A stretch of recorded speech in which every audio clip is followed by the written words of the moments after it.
Welcome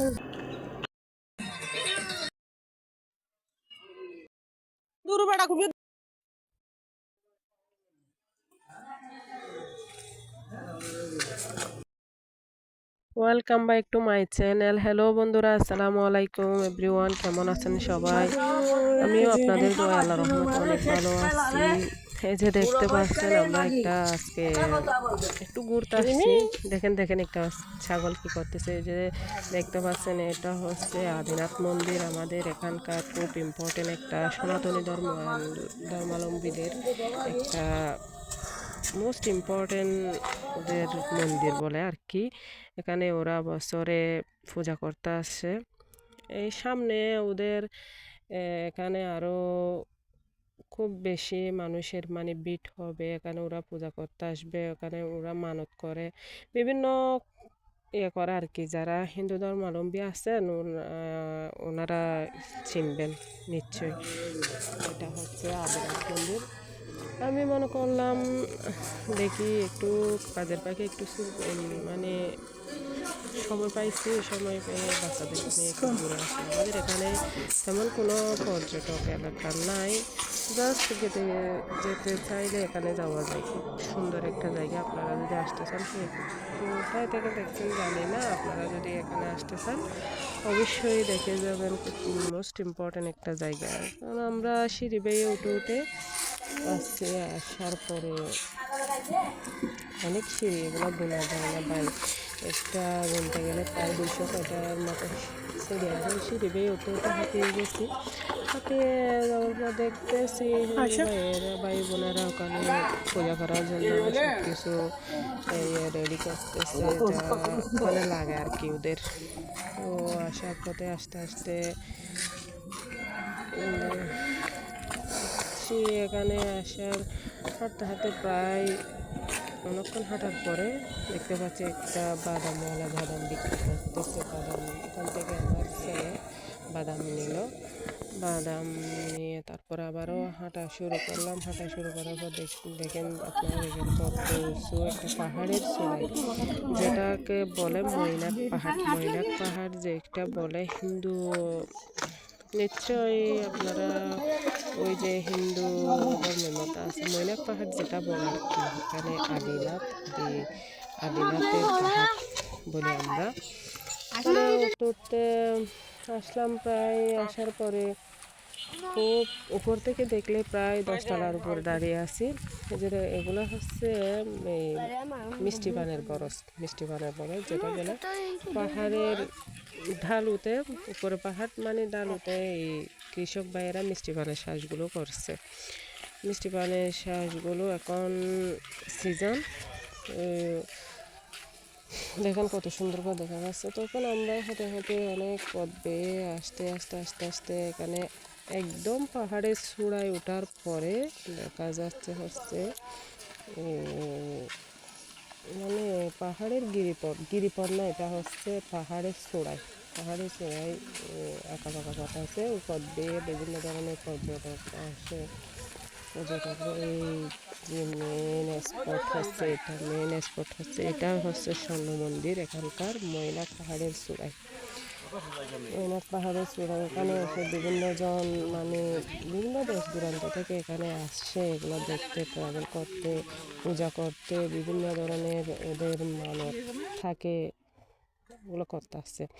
আমরা just দেখতে গেছি। দেখতে যাওয়ার পরে দেখেন আমার মেয়ে কত উপরে উঠে তারপর বলতেছে, আম্মু আমাকে একটা পিক নাও ওখান থেকে। আরে ভাই, ওখান থেকে যদি পড়লে তো ভেঙে যাবে একদম। তো ঘোরাঘুরি করলাম। এখানে তো উঠলে মাস্ট বি পানি লাগবে ভাই। যারা আসছেন, যারা দেখছেন, তারাই মাত্র বলতে পারবেন এখানে উঠলে যে কত কষ্ট।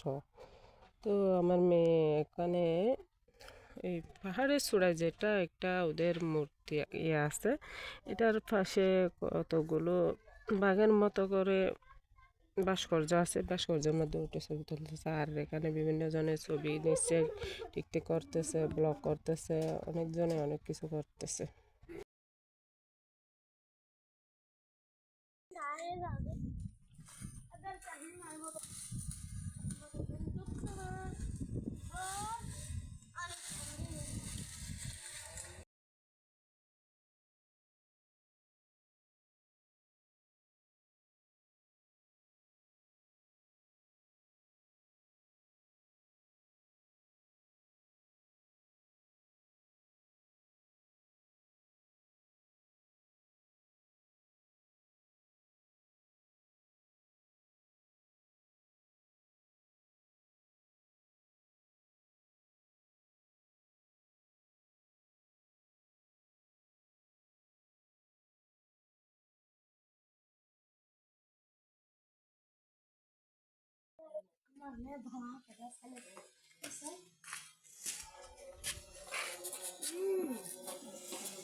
গতবার আমরা ওই দিকটা উঠছিলাম।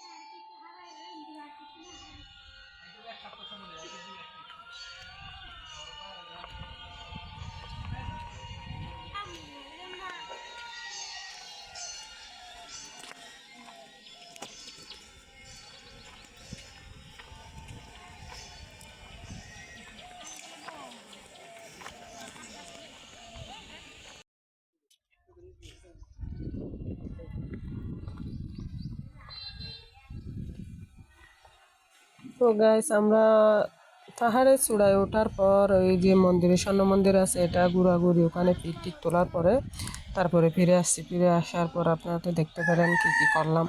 ফিরে আসার সময় আমার বাচ্চা বড় ওটা বলতেছে আম্মু আমাকে একটা এভাবে পুষে একটা ছবি তুলো। তারপরে নেমে আসছি পাহাড় থেকে। দেখেন কত যে উঁচু, এখান থেকে কয়তলা বিল্ডিংয়ের উপর থেকে মনে হয় নামছে এরকম।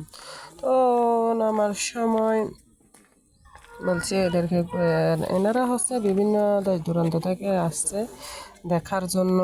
কেউ ঢাকা থেকে, কেউ বাজার থেকে, কেউ মানে বিভিন্ন ইয়ে থেকে আসতেছে আর কি, বিভিন্ন জেলা থেকে। তো আসার সময় মেয়ে দাঁড়িয়ে আছে, আমি এখনো নামতে পারিনি। কিন্তু মেয়ে বলতেছে মানে আমি নেব, ওখান থেকে বাদাম নেব। আসলাম, আসার পরে ওই যে মেন গেট, যেটা মেন গেটের নিচ থেকে আমি বলতেছি আপনার দেখার জন্য মানে নিচ থেকে একটা ভিডিও করি। তো আমরা প্রায় শেষ, ঘোরাঘুরি শেষ, 1 ঘন্টা জার্নি।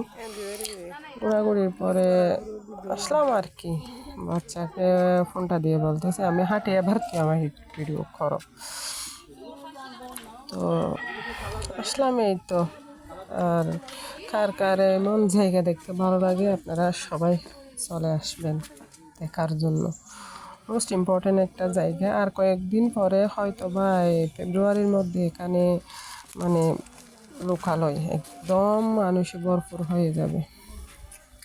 তো নেমে আসার পরে দেখতেছি এখানে রাখাইন ভাই বোনেরা মানে বিভিন্ন ধরনের ওনাদের নিজের হাতের তৈরি করা কাপড় বিক্রি করতেছে। শীতের জন্য শাল, মাথার ক্যাপ, বিভিন্ন ধরনের জিনিস, হিন্দুদের যে কি বলে না প্রসাদ, ওই প্রসাদ দেওয়ার জন্য রেডি করে আছে। তারপরে বাচ্চা দুটোকে আইসক্রিম কিনে দিলাম, আমি একটা ডাব খেলাম। ডাব মামা কিন্তু জোস। তো আজকের মতো বিদায় নিচ্ছি বন্ধুরা, ভালো থাকবেন সবাই, টাটা। দেখা হবে নেক্সট কোনো ভিডিও।